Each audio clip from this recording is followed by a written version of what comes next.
Pemirsa, berjumpa lagi dengan saya Siska Oktaviani dalam Pasien Channel Rumah Sakit Santo Borromeus. Kali ini kita akan mengetahui bagaimana cara kita menjaga kehamilan itu. Kita akan membahasnya bersama dokter dari Rumah Sakit Santo Borromeus.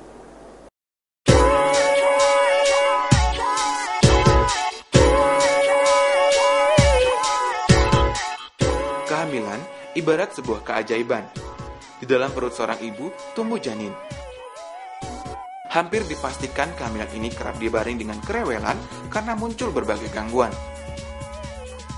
Gangguan timbul bisa bermacam-macam dan akan terdeteksi kalau si ibu ini rajin kontrol. Jadi 7 bulan pertama dia cukup datang 1 bulan sekali. Setelah 7 bulan itu gangguan bisa sering terjadi sehingga dia harus lebih sering kontrol, yaitu 2 minggu sekali. Lebih dari 36 minggu juga akan lebih banyak yang kita harus deteksi gitu ya. Jadi itu seminggu sekali sebaiknya datang. Nah, apa saja yang kita deteksi?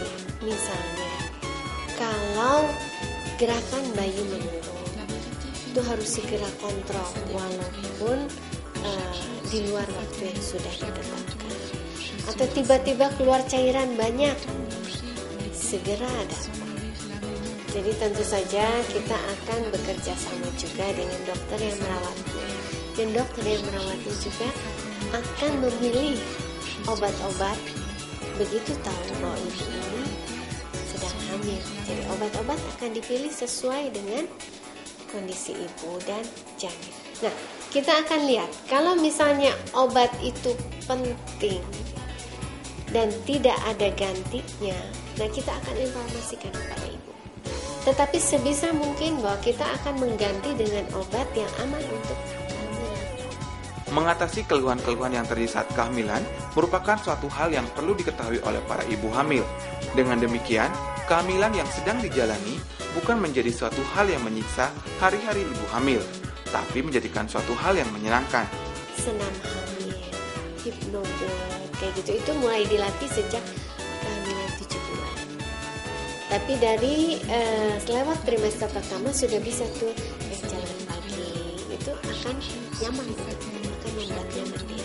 Tentu saja bahwa semua kegiatan itu ditujukan untuk mengoptimalkan ibu dan janin dalam menghadapi proses persalinan. Jadi duduk ya harus tegak, janganlah duduk di pinggir kursi kemudian badan menyender seperti itu. Jadi tetap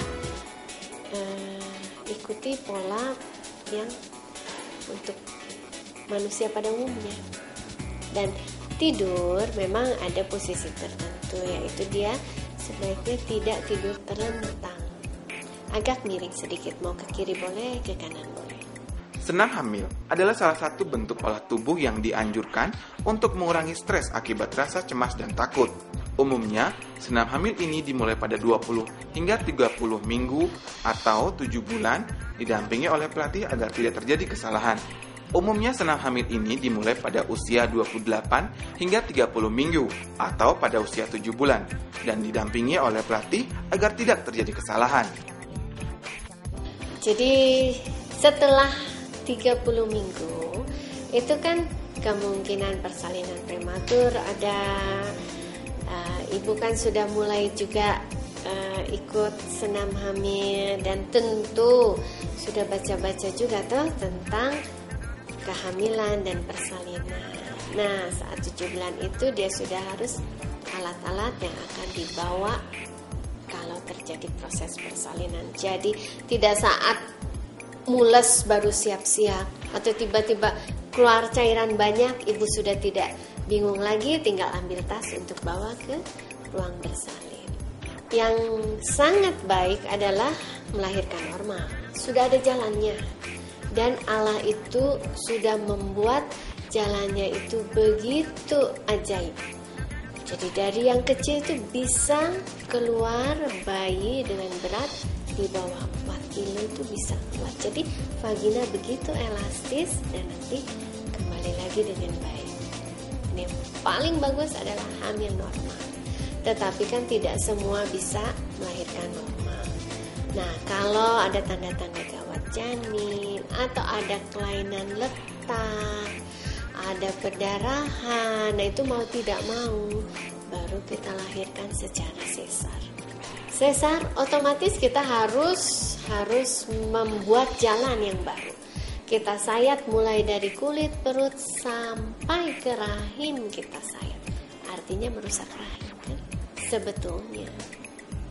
Sehingga sesar pun tidak bisa dilakukan berkali-kali sesuka kita, tidak ada batasnya. Tapi kalau melahirkan normal, mungkin Anda pernah dengar juga tuh ada yang anaknya 13 seperti itu. Tipsnya adalah selalu menjaga kehamilannya dengan baik, juga kesehatannya dengan makan makanan yang sehat, istirahat cukup, dan olahraga yang teratur. Serta jangan lupa bahwa hubungan dengan suami, dengan keluarga juga harus harmonis karena mempengaruhi pertumbuhan jiwa janin. Pemirsa, banyak hal yang perlu diperhatikan selama masa kehamilan, baik dalam asupan nutrisi dan aktivitas. Lakukan konsultasi secara rutin agar kehamilan bisa berjalan dengan baik dan bayi lahir dengan selamat dan sehat. Sekian perjumpaan kita kali ini, sampai jumpa lagi pada episode dengan tema kesehatan lainnya.